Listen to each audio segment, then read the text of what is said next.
You are listening to WCAT Radio, your station for quality Catholic programming. Your selected program will begin right after a word from our sponsor, GroupM7.com, a web design and hosting company.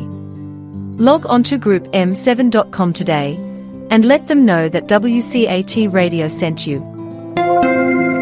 You know, my finest childhood memories was the Saturday morning movies for about 4 bits each. My brother and I could split a Coke and a big box of popcorn and watch movies about Tarzan, Jane, and their Amazon River adventures. Well, maybe that's where Jeff Bezos took his name. His Amazon.com is now the largest online retailer in the world. I'm Michael Malfood with Group M7, the oldest and largest website design firm in East Texas. And here's my point, and as usual, it's a good one. If your website is modern and up-to-date, mobile and search engine friendly, it matters not whether you sell a product or provide information about your goods and services, your sales justifiably will increase just like theirs. The world uses the internet. We can improve your website and your email. Look at our giant portfolio at GroupM7.com. Since 1995, there's only one web and there's only one group, and it's us. It's Group M7. Welcome, Father.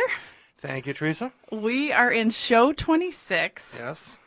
We are in not the best of times. That's but as we mildly said before, things will get worse.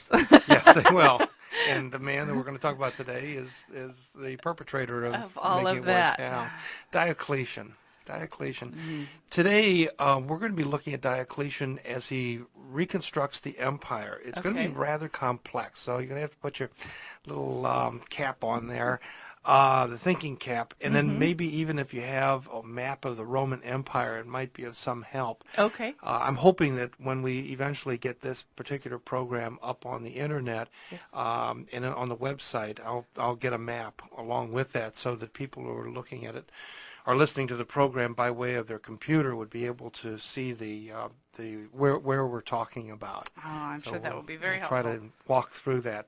So it's a little complex, but it's worth holding on to because Diocletian is an incredibly important individual, and how we see how he spins out of control and brings about the worst persecution in church history is certainly an important lesson for us, and an important lesson too because of the martyrs and what they went through for us in order to pass the faith on for us.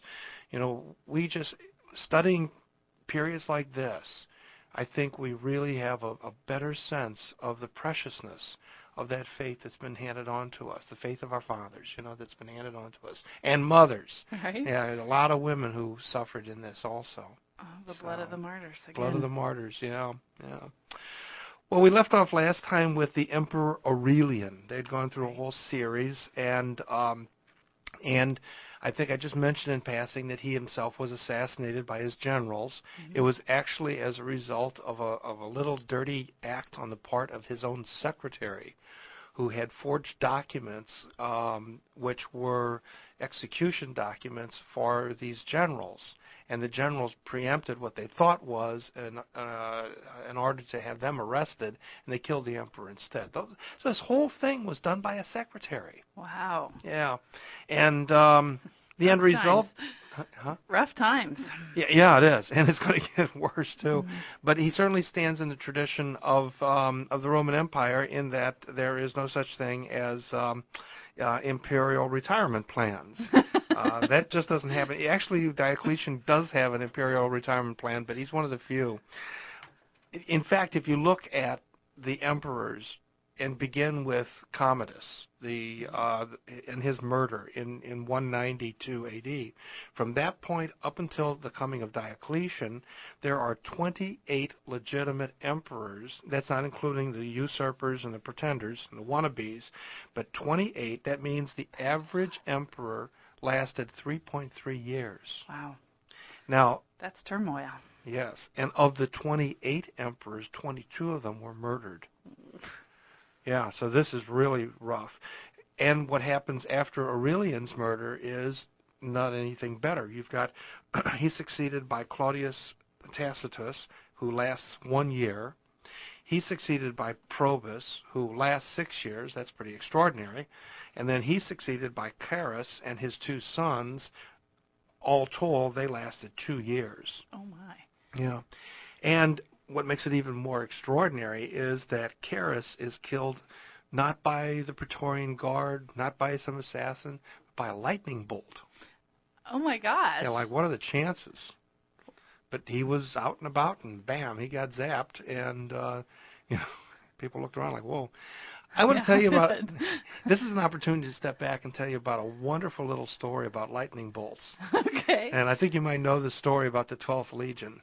Yes, Okay. I remember that. But I don't think we really talked about it much earlier, and I'd like to say something about it now, about lightning bolts. Now, we have to go back about 100 years, and Marcus Aurelius is the emperor at the time. He has a border war, a skirmishing war along the Danube River. This is back in 171 A.D. Okay. And there is an alliance of several Germanic tribes, the Macromani, the Quadi, and some other German tribes, and they crossed over the Danube River. And so he was gathering his troops together in order to stop them. However, he got caught in a forest, an area. Well, it was a field, but there was a forest on one side. He got caught with only 1 legion, and he was up against an entire Germanic army. Wow. They were terribly outnumbered, and it was the 12th Legion. And this is a famous legion. This legion had participated in the siege of Jerusalem back in 70 A.D. Right. Anyway, there they are, and the legionnaires. Here's the key: the legionnaires saw that they were all going to get slaughtered. And rather than prepare to fight and go to their death, they went to their knees and they began praying. Out of the blue, a storm came up, including lightning strikes, only on the German side, not on the Roman side. And the Germans were routed by lightning. This is an extraordinary thing. And their historians, both Christian and pagan historians, attest that this has in fact happened. And so when this was all over, then they stood back up. There's this torrent of rain and everything else caused the Germans to retreat. And everyone recognized it was a miracle. Yes. But the question was, whose miracle? Yes. And the Christian soldiers, and I think this is an important point, is that division, that legion was made up of many, many Christian soldiers. The Christians said it was because we went to our knees and we prayed to Jesus Christ to save us. Okay. And he did. Uh-huh. Well, an apologist, Christian apologist, used that often. You find this story mentioned several times.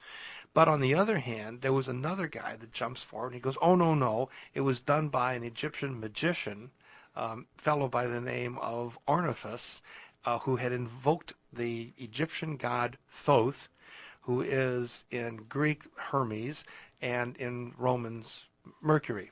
So you have Christians that are saying, no, it was Jesus Christ who did it, and others that are saying, no, it was an Egyptian magician who had brought down Thoth, which is Mercury. When Marcus Aurelius got back to Rome, and this is where we're going to see his real attitude, when he got back to Rome, he built a temple to Mercury. Oh. He ignored the Christians. Now, the interesting thing about this is that the Roman soldiers carry a large shield. You know, it's called the scutus, and the scuti, these shields, let's say about 3 feet tall and about 1.5 feet wide, kind of a rectangular kind of a deal. And ever since then, 2 sets of lightning bolts were on that shield. And you can see that even to today. In fact, there are reenactors in Europe, like we have Civil War reenactors here in America. There are reenactors also in Europe, and there is a group in France that has actually reconstructed the 12th Legion, and they've got a neat website. Oh. And when you look at those shields, they've got the lightning bolts on them. Oh my gosh, do you happen to know that website? I'll have to look it up. That is really... I think the best thing to do is just to Google France plus 12th Legion. 12th Legion? Yeah, and you'd get it. Yeah. Oh, that sounds really interesting. I do want to go see that. Yeah. Well, at the time of the murder of Probus and Carus and his 2 sons coming to the throne, and and so I'm jumping back forward again another 100 years. I just wanted to tell you that little story about Right. the 12th Legion. But as we go back up into our own time period, we're finding that this empire, which is killing emperors one after another, that it's being attacked. It's being attacked from the east. The Persians are on the rise. That's present-day Iran, of course. They're on the rise, and then Carus himself is killed by this thunderbolt. His son is with him at the time, and immediately he is proclaimed the emperor. They're out in the east fighting the Persians. Okay. He then is made the emperor. His name is Numerianius, and he begins a retreat. And as he's retreating, he goes blind. There's some sort of a disease or something, the best we can tell. But it gets worse and worse. And by the time he reached the Bosporus Straits, that's in Turkey between, Asia Minor and Europe, he's in an enclosed carriage, and nobody is allowed in or out. Wow. And when he gets to the Bosporus, they had to open the carriage, and he was dead. Oh my gosh. He was dead. The soldiers blamed his death on the prefect of the Praetorian Guard, and his name is Aper. Okay, and they blamed him for this, and so they proclaimed another soldier, another officer, as the next emperor. And it turns out that he's the son of an ex-slave from Illyria, which would be like the Croatian area today. Okay. And this is Diocletian. Oh. So this is a man who came from very humble start. I mean, his father was an ex-slave, and so he's come up through the ranks. He is a ruthless individual right from the very beginning. The very first thing he does is he eliminates his potential rival, Aper, and he puts up a trial. There's no evidence that Aper had anything to do with this young man's death. Then he calls down a judgment. This is Diocletian. Without any evidence, has this trial, calls down a judgment by the sole Invictus, that is to say the undefeated, the invincible son, S-U-N, okay, and he professes his own innocence in the death of this young man, and then goes over himself to Aper and draws a sword and slays him right there, right in front of everybody, the trial, the whole Roman army. Wow. And boy, they know that they've got some guy who's pretty ruthless. There is a Druid priestess who has already predicted that Diocletian would become the emperor of Rome. Now, how on earth she came up with that, I don't know. But she had said that the sign of his ascension would be the slaying of a boar. The boar, like a wild pig. A pig. Right, okay. The word for boar in Latin at the time was Aper. Whoa. Oh, so everyone's looking at this stuff going, augur, his only rival is Carus's other son, who wasn't with him. He was back in the west, and his name is Carinus. Okay, so he's got to have to deal with him, he thinks, until he finds out that one of Carinus's tribunes, one of his generals, killed him too. Oh my gosh. So this is kind of rough. And at this point, then, the whole imperial mess falls to Diocletian. He's the only man. He's the last man standing. Now, let's take a look at the Roman Empire and the situation that he's inheriting. There's a plague that's ravaging the empire, killing off thousands of people, demoralizing citizens. As a result, there is a lack of agricultural workers because many of these were farmers. So if you don't have agricultural workers, you don't have food, and therefore famine. So you got plague and famine. Add to that the invasion of so many neighbors. The Germans are on the move. The Scythians are on the move. That's that area around southern Russia, what is the Ukraine today. Okay. Those people are on the move. The Persians are on the move again. After they were able to see these emperors killed, they began coming back again. All throughout the empire, you've got gangs of brigands, gangs, literally, and they're roaming wherever. There are barbarian hordes that simply roam, a couple thousand people that just roam around, and they're unopposed. The army is not able to keep them at the borders, not able to deal with them, and so they can't address all the challenges. The population of the people themselves have come to rely so much on the professional army that if you're not a soldier, you don't know how to fight. Mm-hmm. You know, there's no Second Amendment in ancient Rome. Mm-hmm. You don't have a weapon. You don't know what to do. What do? You build a wall around your city, and that's what happened. Was they began building walls around the cities, and then hiding in these walls, hiding behind these walls, and that's the only way they were able to survive. So this is a population of people that is unable to defend itself. Mm-hmm. Things are in terrible shape. Some people, even so far, and then added to that, the currency is debased. Okay, they're adding all kinds of junk on the currency, so that causes inflation. So now you've got too much money chasing after too few goods. Mm-hmm. The farms are being abandoned. What happens is now in the countryside, the farm families that had at least been, productive, they flee to wealthy people. These are people who own estates up on top of hills, and they're fortifying their own palaces on these hills. And the farmers are going to them saying, "We'll work for you if you protect us." And so the term for that estate is a latifundia. Okay, and what happens is that these families are literally selling themselves into serfdom.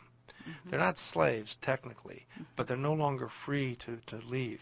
And so these wealthy owners of these plantations, really the latifundiae, are going to hire in strong men to protect them and then to protect their property, which includes those farm families. Right. You see where we're going here? Yes. It's not pretty. Diocletian. Now, what are you going to do? The first thing he did was he got all dressed up. Instead, he got out of his military uniform and he put on this incredible purple robe. He's not wearing a toga, a big, long purple robe with a crown with all kinds of jewels on it. And everyone that came into his presence had to face him at all times. You couldn't show your back to the emperor. The court was full of all kinds of pomp and circumstance. The reason why he was doing this is he wanted to give everybody a sense that he's different. He's got an aura of invincibility about him. Don't even try to kill him. Right. Yeah. He's the one who's in charge. Yeah. And so he's determined. This is a man who is determined to serve out his empire. He's going to solve the problems, and then he's going to retire. And the reason we know he's going to retire is because he's built a retirement home on the seacoast. Beautiful place. And so, but he's got work to do before he gets there. He chose an aide to work with him.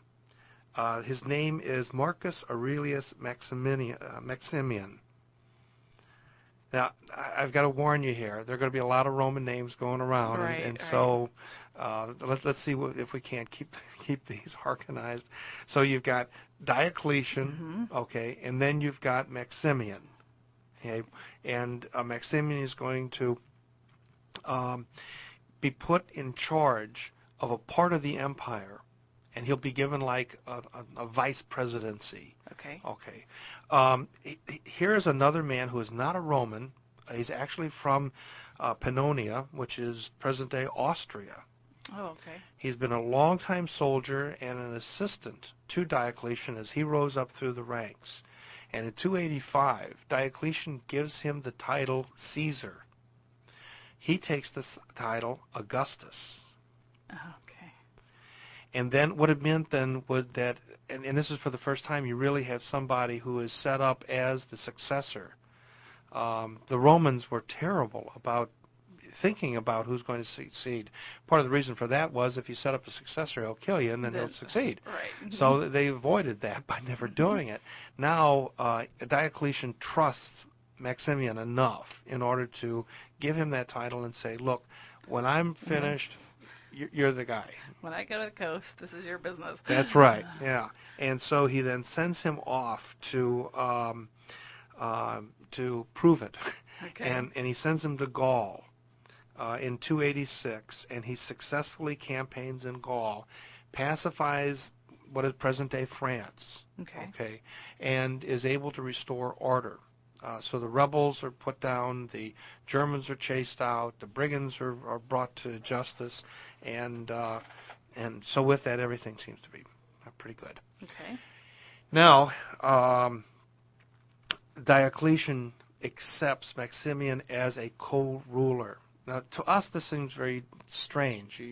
You've got to have one man in charge. Right. But the Romans had always had two men in charge at all times. They always had a veto power over each other. Even going back to the Republic, you had two consuls that they were serving at the same time. And so for the Romans, this wasn't such a big deal. But what is important is that you now have a line of succession. And then beyond that, all the more. Interesting thing happens during that campaign in Gaul. As Maximian was marching his troops to Gaul, and he's up in northern Italy, this is in 286, one of the legions that is involved in this cleaning operation, this mopping up operation, is known as the Theban Legion. And this legion is from Thebes. And there are a lot of Christians in that legion. And again, it shows us that many Roman soldiers were Christians. Christians got into the military. And so Maximian calls upon all of the soldiers before they begin the attack. He calls upon all the soldiers to sacrifice to the gods and swear that they will fight the what's known as the Baggards. That's a Celtic word, Bagat, meaning a peasant warrior. And Christians. He's blaming what's going on in Gaul on the Christians. His own Christian soldiers are called upon to sacrifice to the pagan gods and swear an allegiance to attack and kill Christians. They refuse. And what happens is he decimates that that particular legion. This was done. Actually, it's in Switzerland itself, in the Swiss city of Saint Maurice, and at the time it was known as the Agunum, the village of Agunum, and the information that we have on this mainly comes from a Christian monk of the 7th century.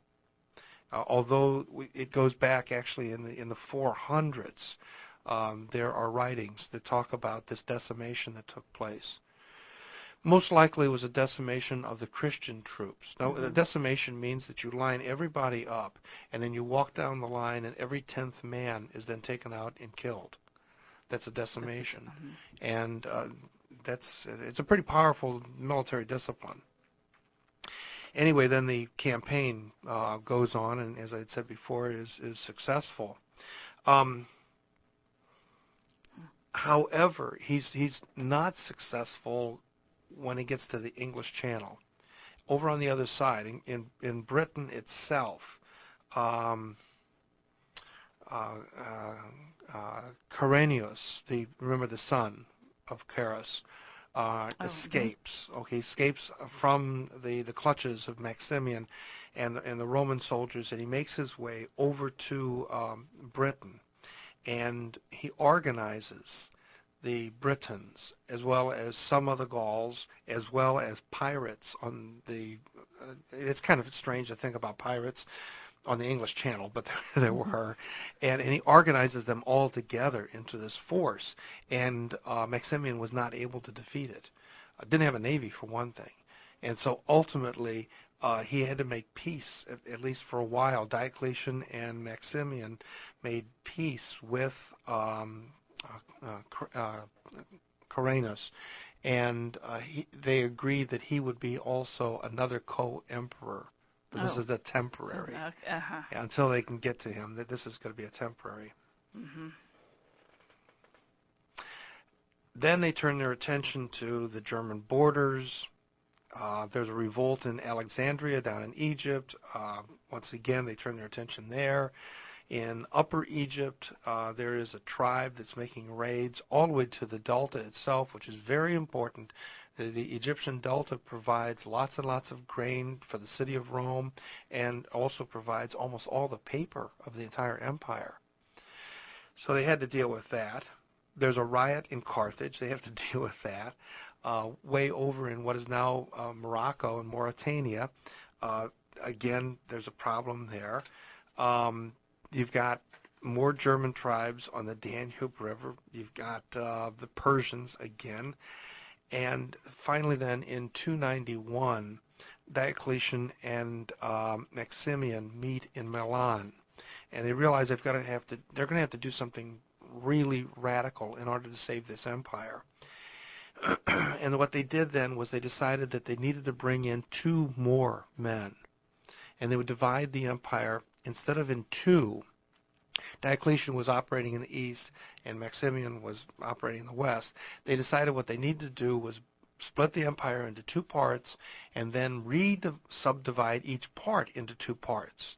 So there'd be 4 parts. But they're not breaking up the empire. They're breaking up the administrative responsibilities. Okay. So they look around for some people who are really, really good, that they can rely on, and are also very effective. And one of those is another Illyrian, another Croatian, by the name of Constantius. And his nickname was Chlorus, Constantius Chlorus. Okay. Chlorus means pale face, because he had a very, very light complexion. Anyway, he is the chief of the Praetorians for Maximian. He is an ill man. He's a weak constitution, but he's very brave and very virtuous and respected by everybody. And so he then is going to be brought in. He's important because of his second wife. This is a woman by the name of Helena. Now, I said it was his wife, but it was a common law marriage. And the reason for that was that Helena came from a lower class. She was actually the daughter of a hotel owner. And anyway, they loved each other, but we had talked about before, the Romans had this deal about not being able to marry outside of your class. And so although they loved each other, they were not able to formally marry, and so they adopted this common law marriage. She has a son by Constantius. His name is Constantine.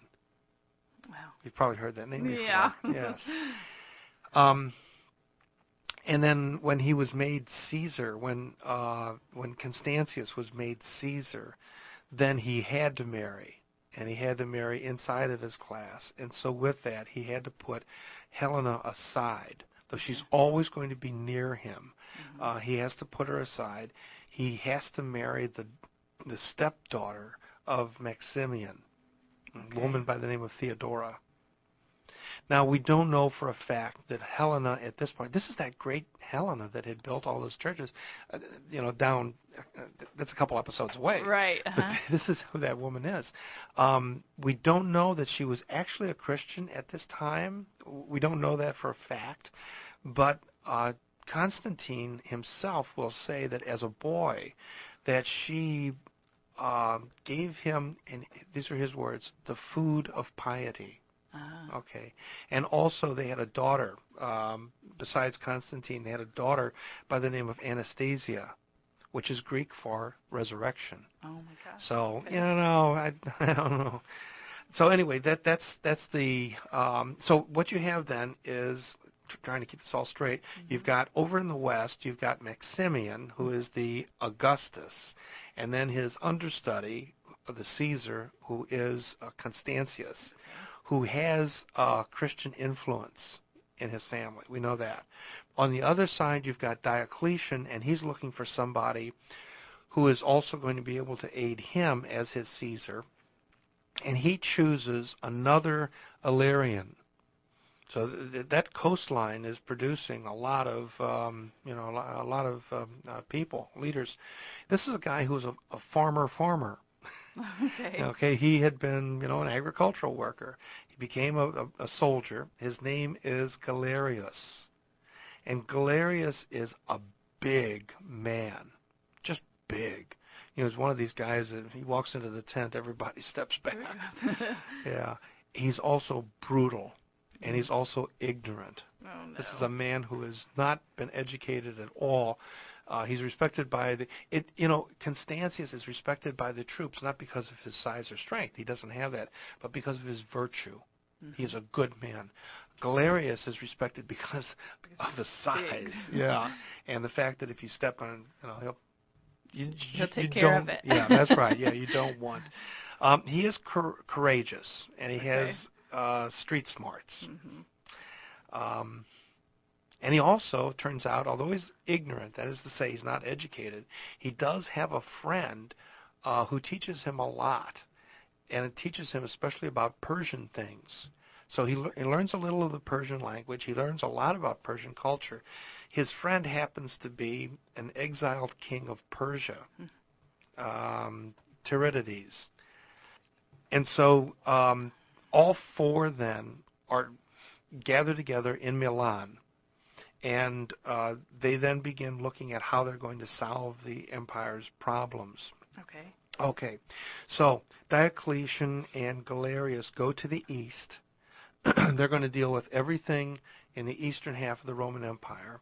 Maximian and his new son-in-law, Constantius, they're going to go to the west. Okay. Constantius moves his capital to Treveri, which is now the city of Trier in Germany, on the Mosel River. One of my personally favorite cities in the world. I love Trier. It is just a gorgeous city. It has a wonderful old monument called the Porta Negra, the Black Portal, and the gates coming into the city itself. The old part, the pedestrian part of the city, is the exact layout of the Roman city. And in that city is a beautiful Gothic cathedral, Romanesque cathedral that the Catholic Church has. That's their cathedral there. And the Protestants have taken over the other big cathedral, which actually Constantine had given to the church when he became emperor, and it's still there. It's a beautiful basilica. But anyway, there you have it. Anyway, he moves then to Trier in order to deal with his problems in Gaul and in Britain. Remember Carinus. And Maximian stays in Milan. So he has the southern half. He has the southern half, yeah. Now that's including Italy, Africa, Spain, but he also has authority in the province of Radia, which is southern Germany. So that's his. Okay. Over in the east, Galerius sets up his camp, first of all, in what is now Austria.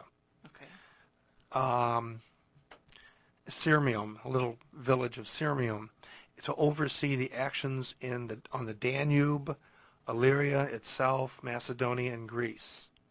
Diocletian moves over into Asia Minor, and he sets himself up to oversee Asia Minor, Syria, Palestine, Egypt, Libya, and Thrace. And he sets his capital at Nicomedia. For the next 5 years, it's like a Roman tag team match. Each one is fighting their enemies. Every once in a while, one of the others has a spare moment. He runs over and helps the other guy.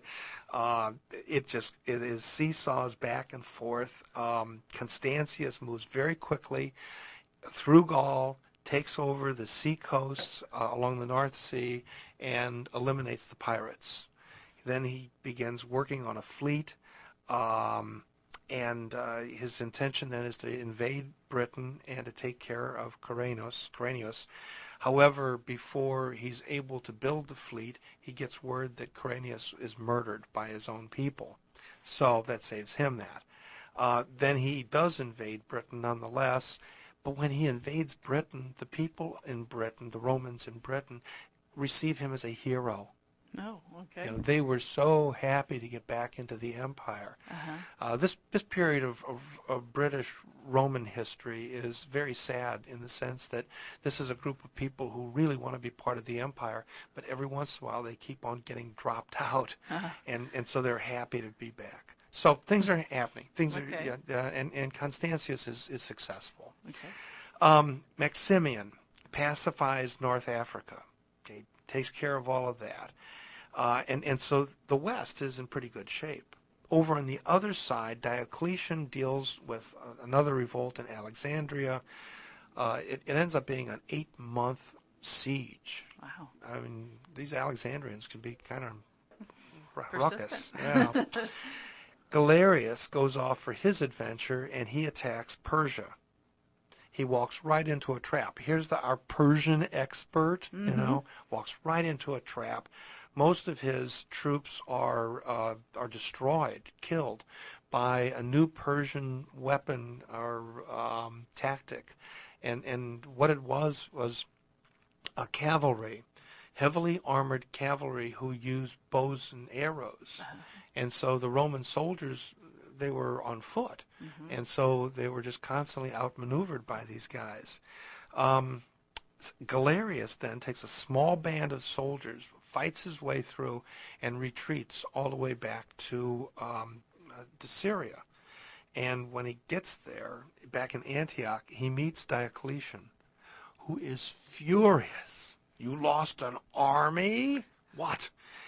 And he refuses to even talk to him. He said for days, Galerius would go around following Diocletian, saying, please talk to me, please talk to me. And Diocletian would have nothing to do with him. This continued on, as I say, for quite a while, until finally Diocletian forgave him. And his reasoning was that after suffering such a humiliating defeat, he would never allow that to happen again to himself. And so he'll be better the next time around. So he gives him a new army. It's a small one, about 25,000 men. And he goes, okay, now you go back there and you whip up on those Persians.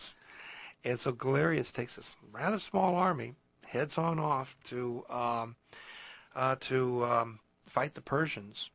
And then he did something that almost never happens in Roman history. He launched a night attack.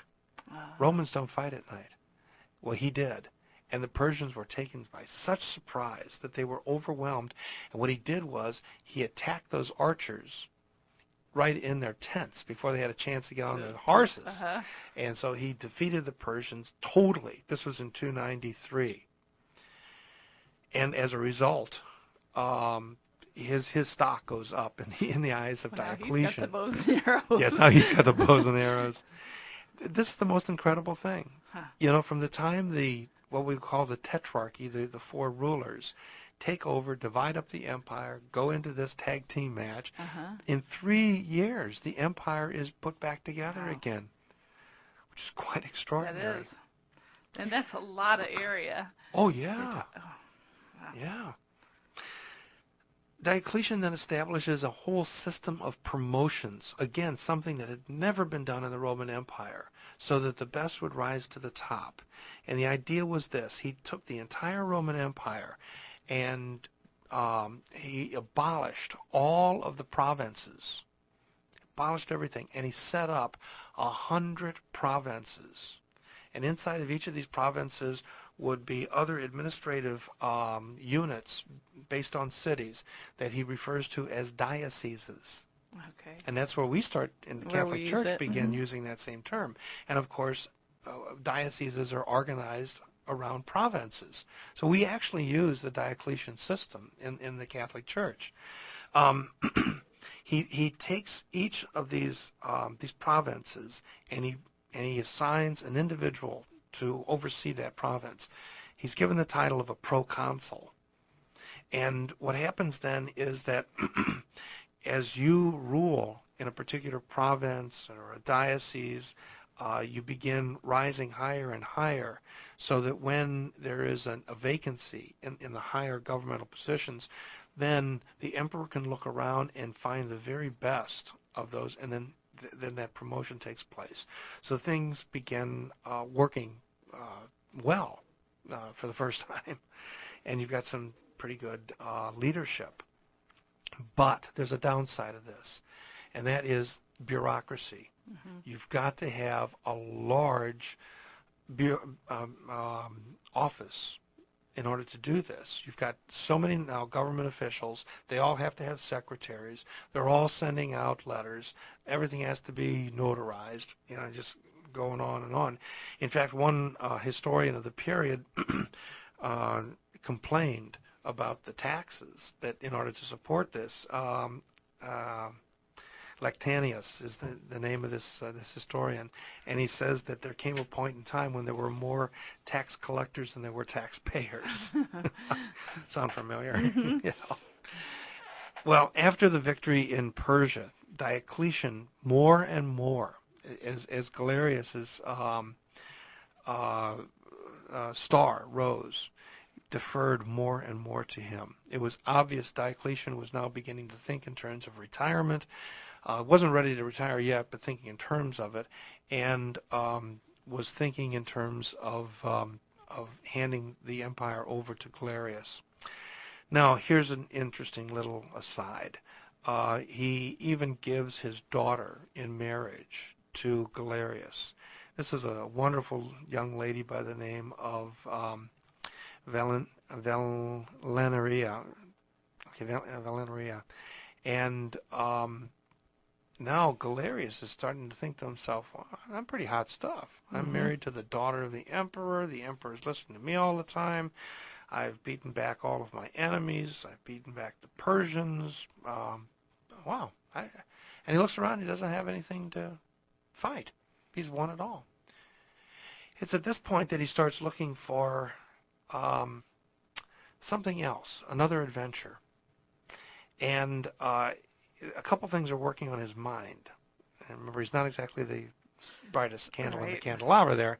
And one of those is his mother. Galerius has a mother who is beginning to get more and more influence on him. And the reason why that's important is because she is a priestess of a pagan cult. And so she is constantly talking to him about the Christians and how bad they are.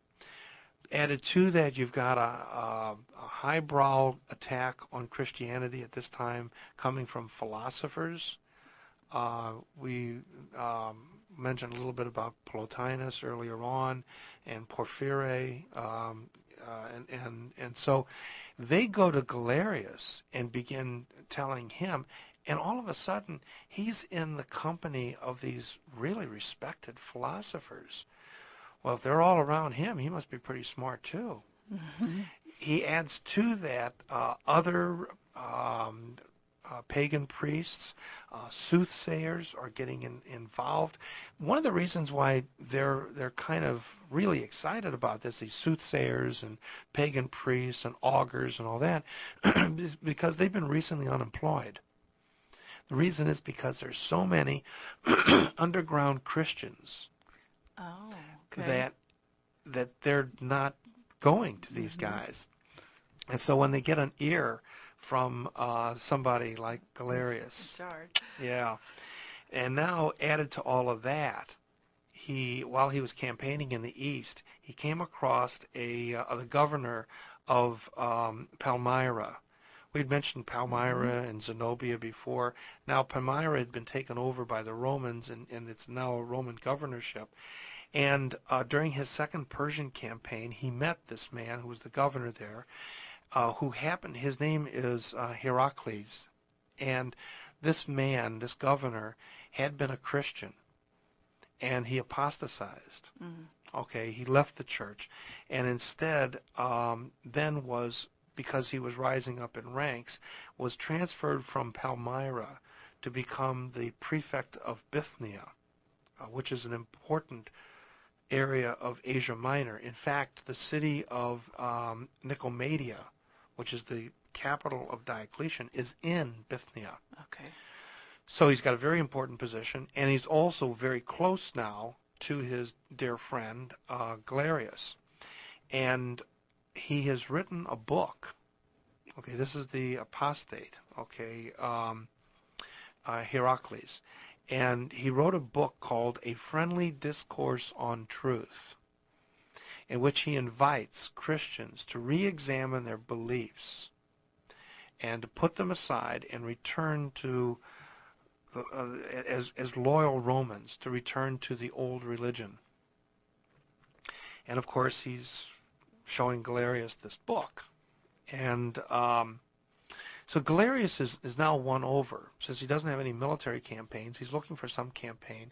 And he begins to talk to Diocletian about the possibility of doing something with these Christians. Diocletian's response is, no, leave them alone. Oh, okay. I don't want any persecutions. And interesting, but Attorney Vincent are going to change that. Yeah, right. But that's here. And Galerius then is not able to do anything. He tries and tries, can't convince the emperor. And so instead what happens, he decides, okay, if I can't do it with civilians, I can do it with my army. And so what he does is he turns to his own army and begins looking for Christians within the military service. And now, as we've seen already, there are the ranks of the Roman army are filled with Christians. There are Right. lots of Christians in serving. We have to understand that Christianity at the very beginning had a very strong pacifist sense about it. Mm-hmm. But over the centuries, it was seen to be, military service was seen to be an honorable profession, a good way to advance, and there's a certain amount of patriotism involved in that also. And so what happens is that in 303 A.D., he uses a little device. In which at the imperial court in Nicomedia, there had been a sacrifice to the emperor and to the Caesar, or the assistant emperor, and the Diocletian was referred to as Jupiter, and Galerius was referred to as Hercules, and so everyone at the court would just worship, give a little incense to them, and so that it seemed fine. Diocletian was perfectly happy with that. He knew it was kind of hokey, but on the other hand, it kind of added to his splendor, as he's walking around in these big purple robes. Well, what happens is Galerius then now has his way in, and he says to Diocletian, "This was such a wonderful ceremony. I'm going to do the same thing with all my troops." And so that's how he's able to bring persecution to the empire through his own troops. And so he orders all of his troops to sacrifice a little bit of incense to the health of the emperor. Now, if you don't do that, Right. okay, at the very least, any Christian in the empire, or in the imperial army, who refused to do that would be demoted. In some cases, they would be literally kicked out of the army. In rare cases, they were actually martyred, and we'll see some of that and how that begins. But Diocletian is still very squeamish, even when he doesn't have the control over those troops, and Galerius does. He's still kind of squeamish at this point. So basically, what happened was Christian officers would be reduced in rank. Common soldiers would receive a certificate called the ignomissio, the ignominious missive, which would be a dishonorable discharge. Mm-hmm. And that would mean that you lost all of your benefits. The Roman soldiers could expect to serve until they're 47 years old, and then when they retired, they would receive a nice retirement, usually a nice farm someplace or money, And a lot of times they were able to choose where they wanted to be. We saw islands that were inhabited, Got right? it. By Yeah. And they would lose all of that. A Christian would lose all of that as a result of it. Well, over on the other side of the empire, Maximian, who had, of course, done his little deed at St. Maurice, heard about this, and he started doing it with his troops, too. Then, all of a sudden, an incident takes place in the east that turns Diocletian against the Christians. He's going to be the brake at first. He's, Galerius is the accelerator. He's being the brake. But what happened was, at one time, there was a military operation about to take place. Diocletian brought in a number of augurs. These are people who are going to read the entrails of, goats and all that kind of stuff to see whether or not it was going to be a successful campaign. All the soldiers were gathered around at this time, and these priests split open the animals. They read the entrails, and while they were making the entrails, some of the soldiers made the sign of the cross. The priests went crazy, saying, "Hey, you just jinxed us. We can't tell now whether you're going to win or lose." I mean, that's bogus, but whether you're going to win or lose this battle. It ruined the whole ritual. Diocletian went into a rage over the whole thing. He ordered everybody in his army now to sacrifice. They would either be flogged and dismissed, or they did it. Now, what happens is the beginnings of this persecution is going to happen locally. It's going to begin in the soldiers' ranks themselves. And we've got some wonderful sources for this. One of those is Eusebius of Caesarea, who is actually going to live toward the end of this period. So this is not ancient history for him. And then also there's another Christian historian by the name of Lectanius. And then also we have the Acts and Passions of the Martyrs. Now, keep in mind, as we said before with martyrs, that you've got a sliding scale of reliability of sources. The best is court records. Followed after that are the passions, which is eyewitness accounts. Followed after narratives that are based on documents. And then you get into sermon stories, tales, and those kinds of things. Right. I can dismiss the sermon stories, tales, and those kind of things, and just go for the facts. And we've got plenty of facts right there. We know that in 295 that there was a young man who was conscripted into the army, and his father was a veteran. This young man, his name is Maximilian, and he's 21 years old. And he himself was a Christian. He had been influenced by Tertullian and the Montanists. And he refuses. He's a conscientious objector, and he refuses to serve. And he announces this when he's inducted into the army. He says, and I quote here, because we're taking this from court records, "I cannot be a soldier. I cannot do evil. I am a Christian." The proconsul says back in the court, he says, "Measure him." And it turns out he's 5'10". He's a pretty big guy, tall for back in those days. And then the proconsul says, "Mark him." And so the soldiers grabbed him and they branded him, which is typical of for soldiers to receive a branding. It's like tattoos are today. And then and with the sign of the emperor, and he resists this. And so the proconsul turns to his father, the veteran, and says, "Do something about your son." And the father says, "He has a mind of his own. He knows what he's doing, so he's not going to jump in on that."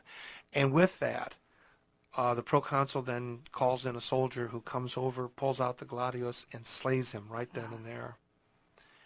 In 298, another experience happens. This is on the birthday of the Emperor Maximian. This is the emperor in the west. It's his birthday. All over the empire, throughout his region, the soldiers are having banquets in honor of the emperor. And these are sacrificial banquets.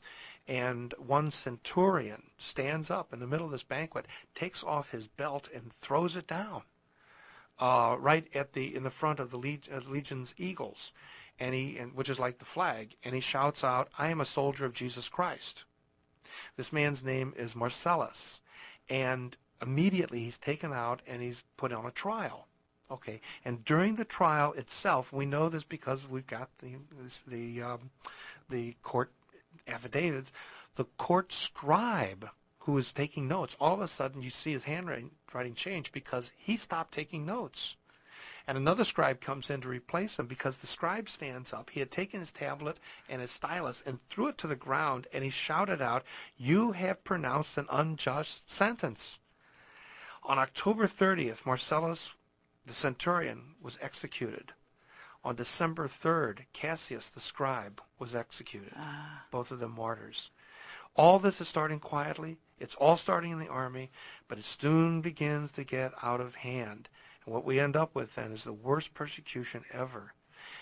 Galerius will live to regret being involved in this. In March of 310, he began complaining to his doctors that he had a stomach illness. What happened was that he ended up with all kinds of sores, hemorrhages. His bowels putrefied. People couldn't stand to be around him. It smelled so bad. He was a living, decaying human being. When his insides were moving, they were full of worms. And in his last days, he blamed himself and his role in the persecutions. And I mean, he didn't convert himself, but he did announce that the persecution was at an end. Well, it wasn't. You couldn't stop something like this now. But Lactantius, I'd mentioned before, the Christian historian, used this as an opportunity to write a book called The Deaths of the Persecutors, in which he went through and he showed every persecutor and how they met terrible deaths by standing against the Church of Jesus Christ. It makes for very graphic reading. Ooh. Yeah. Wow. Anyway, next time around as we come back, we'll look at the full results of this persecution. All right. Wow, Father, that's very interesting. Oof. And rough way to meet your death, apparently. Yeah. He recognized it, though, but however, he didn't. He didn't convert. Oh, no. He's too far gone at that point. All right. Well, shall we close today with prayer? Let's do it. Glory be to the Father, to the Son, and to the Holy Spirit. As it was in the beginning, is now, and ever shall be, world without end. Amen. May Almighty God bless you in the name of the Father, Son, and Holy Spirit. Amen. Thank you, Father. Okay. Thank you for listening to a production of WCAT Radio. Please join us in our mission of evangelization. And don't forget, love lifts up where knowledge takes flight.